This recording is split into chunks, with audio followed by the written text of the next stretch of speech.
Got a 12-ounce pork chop here. I'm going to season it with some Montreal seasoning. What we're going to do is generously season it on both sides. Going to take it into our hot grill.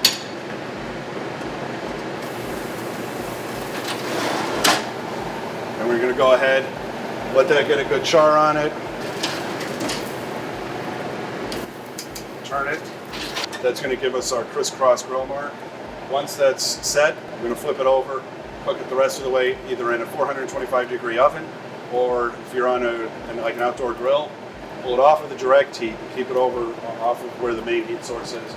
Close it, and you're going to cook it for about 12 to 14 minutes. We've got the pork chop cooking in the oven, and while that's cooking, we're going to go ahead and put together the apple bacon compote.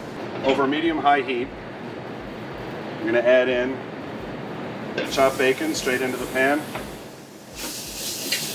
Let's cook the bacon down so that we can separate the meat from the fat. So you're just going to let that go ahead and cook on the heat. Okay, so I've drained off a little bit of the fat. I'm going to add a couple tablespoons of brown sugar, some julienne red onions, and some diced Granny Smith apples.